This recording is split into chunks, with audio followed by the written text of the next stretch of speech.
Hey y'all, I'm back today with another video. I want to get back to being more consistent on YouTube. Right now I'm shooting for more of these sit down style videos every Friday. I like interacting with y'all in this way and I feel like it gives us more of a personal connection. So today I thought that I would talk about intuitive eating and self-care and gentle nutrition. In my last video, I talked about untangling weight and health, and I got a comment from somebody who was asking, like, am I really happier now than when I was a lower weight and when I was doing Weight Watchers? And the answer to that is a resounding yes. There are so many reasons why my body and my mind are no longer at war with each other. When I was dieting, and this is very common, there was this tendency to like overthink things and like try to bypass my body with my mind, like ignore hunger signals and ignore things that my body was telling me. And this actually causes a lot of problems that you may not even be aware of. When your brain and your body are at war, it can cause you to feel like a lot of tension and anxiety and kind of like being uncomfortable in your own skin, and you may not even understand why. But when your mind tries to override your body with a bunch of rules, it's basically telling your body, hey, the information and feedback you're giving me is not that important. I'm just gonna overrule you with all these thoughts and try to like beat you into submission. So that not only causes problems with your thoughts, it also causes your body, which is an aspect of you, it causes your body not to trust you. And so your body may enact things like extra hunger signals. It may, leptin and ghrelin are the hormones that control hunger, and studies have shown that when you diet, that it raises the hormones oftentimes that make you hungry to try and get you to eat. So it really causes this mind-body war that's like a civil war inside your body. I don't have to deal with any of that anymore. I feel like my mind and my body have a very symbiotic relationship. One is not trying to overrule the other. I will say in the beginning, because you've been so heavy on the mental side, when you start intuitive eating, the pendulum may have to swing way back the other way, and your body may be, like I said, increasing those hunger signals. It still doesn't trust you yet. Your body needs to get to a spot where it knows it's going to be fed and taken care of, and that you're working together as one united entity. I also feel incredibly sane around food. I don't really have the urge to eat when I'm not hungry. Emotional eating is virtually non-existent. Overeating to the point of feeling overstuffed, like, never happens, hardly ever. My intuition and emotional awareness has exploded. It has just increased entirely because, like I said, when you have this tendency to discount information that your body is telling you, it doesn't work with just hunger signals. Oftentimes that shuts down other things that your body tells you, like emotional information and like intuition. And it turns out I'm pretty dang intuitive. I have razor sharp intuition. I get really good intuitive hits, and I had silenced a lot of that unknowingly by restricting my food and not paying attention to my body. Also, I'm able to recognize external programming and what that feels like in my mind when I start to have fearful thoughts and be like, I can really assess, like, is this mine? Is this something that I value, or is this an external program? My mind is no longer preoccupied with control mechanisms like food restriction or measuring food or counting steps.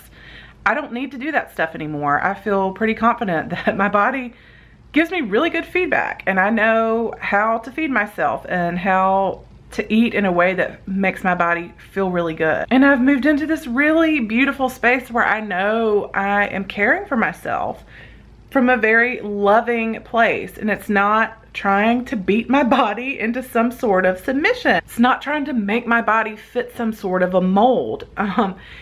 It is just finding the freedom and the confidence to be who I am and to learn how to truly take care of myself and to be present with myself when things get difficult and work through those difficulties.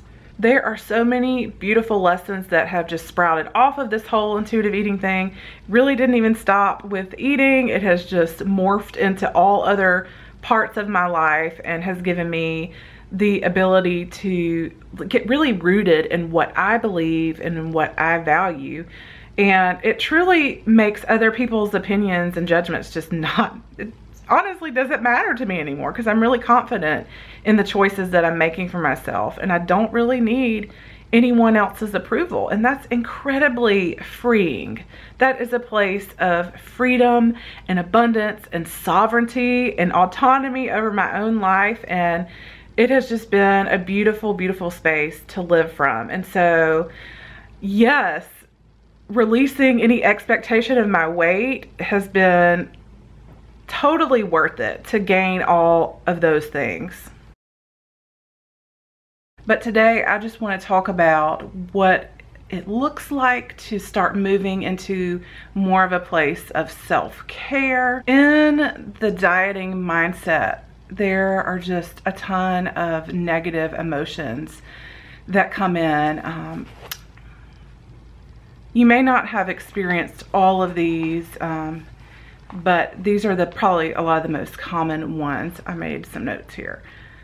Fear, shame, guilt, scarcity, lack, frustration, anxiety, judgment, and rigidity. I don't really like that word, so I think I'm just gonna say lack of flexibility. Really, my whole intuitive eating journey has been to move away from all of those negative emotions. It doesn't mean that things don't come up from time to time, but I have learned to be with myself through that and kind of talk myself through any of those negative emotions that come up. And let me just tell you, they don't come up near as often as they did when I was restricting and measuring my food and weighing myself. I've exchanged those negative emotions for confidence, peace, self-trust, sovereignty, love, freedom, abundance, ease, grace, and flow.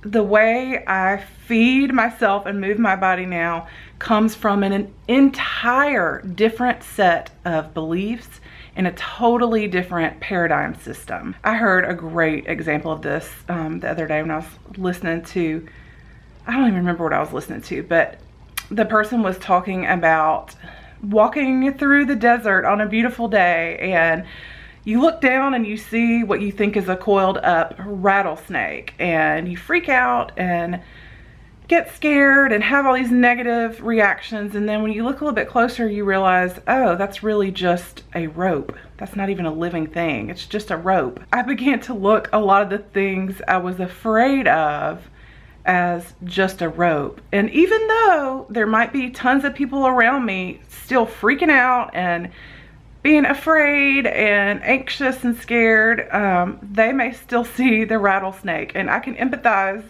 with them, but yet I can't go back. I can't unsee that what I'm really looking at is a rope.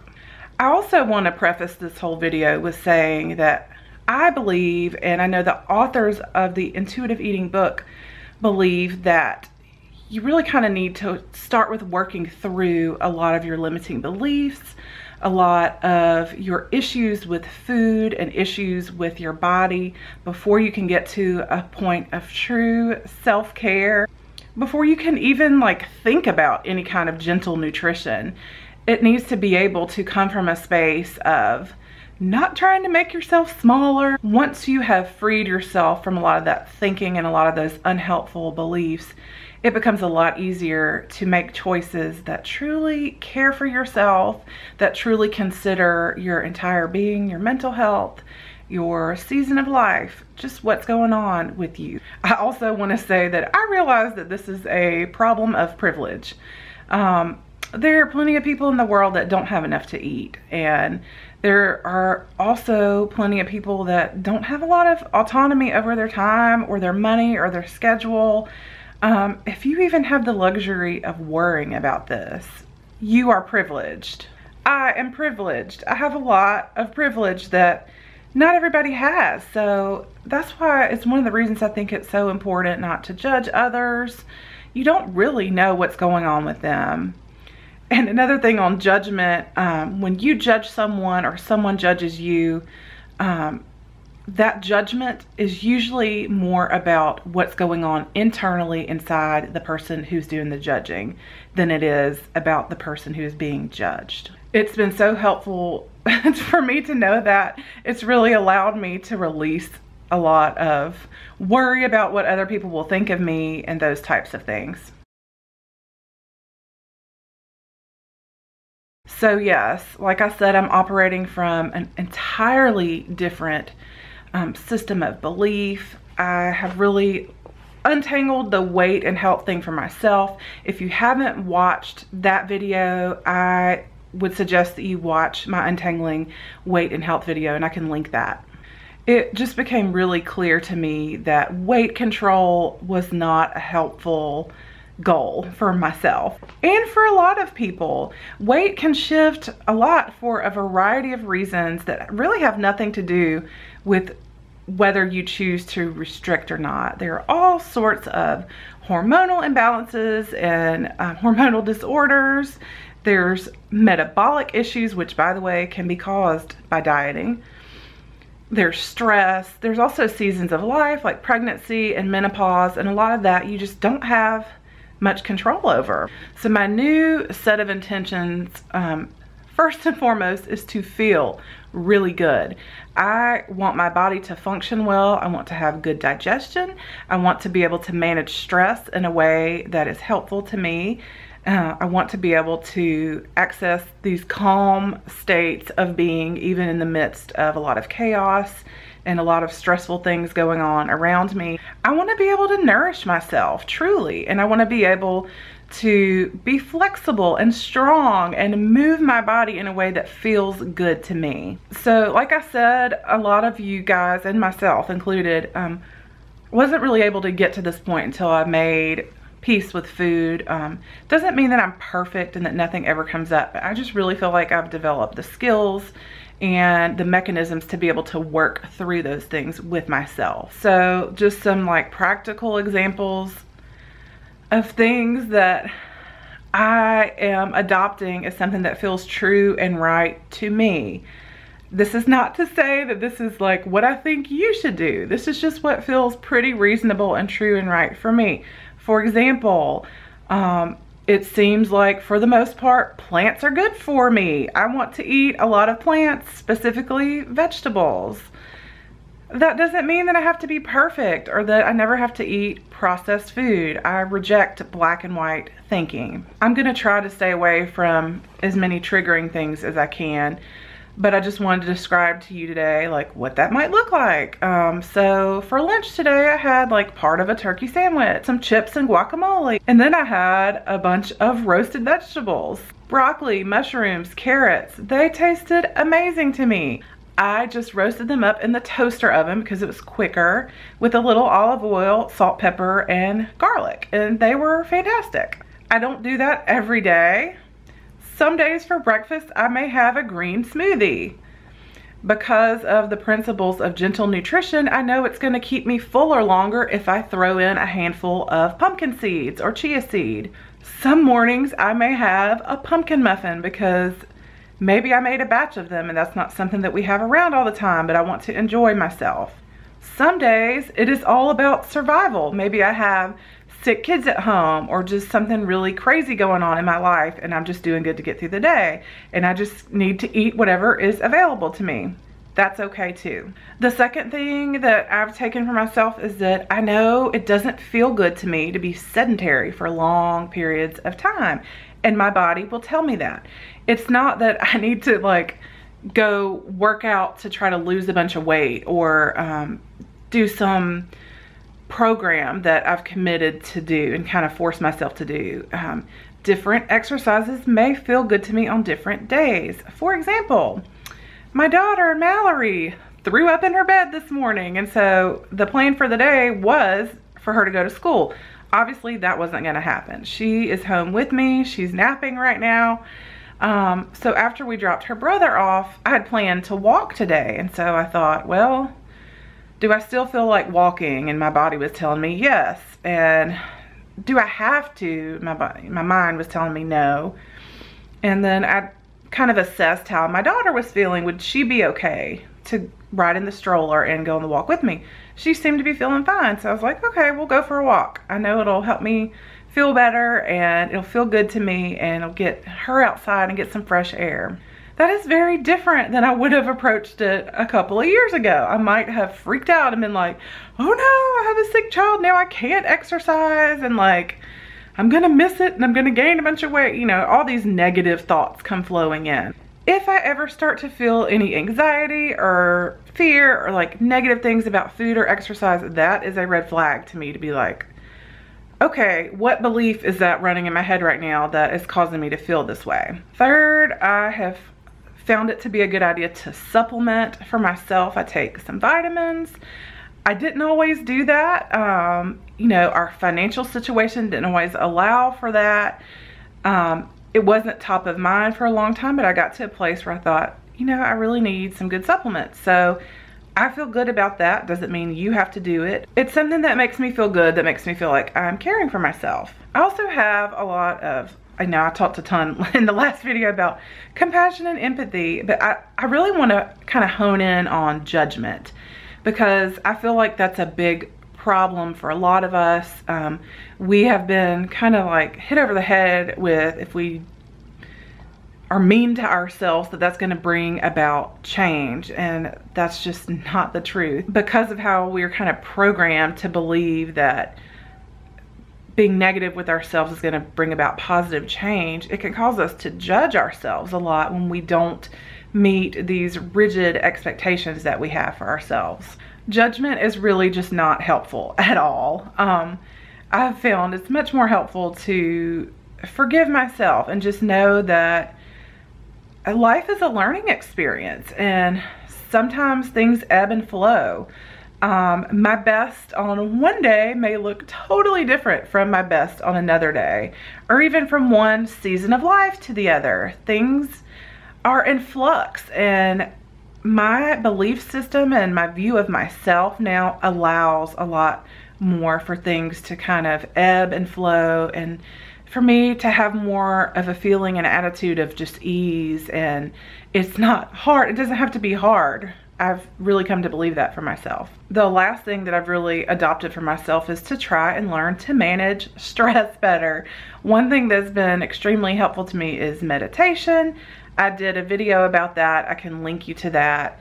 I think people get really judgy with themselves when they try to start doing meditation, and myself included. People think like, I can't clear my mind. That's not really the goal for me anymore. I kind of found that a little bit unhelpful as a way to kind of be hard on myself. It's gonna be natural for your mind to wander when you're trying to meditate.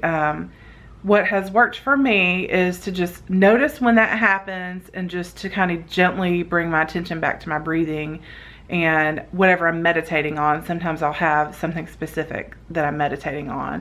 Also, I have found that the consistent exercise has really helped with my stress level. Again, it's a whole different set of intentions. In the past, it would have been all about the step count and the points, and, you know, is this going to help me lose more weight this week? And now it's more about, this is gonna make me feel really good.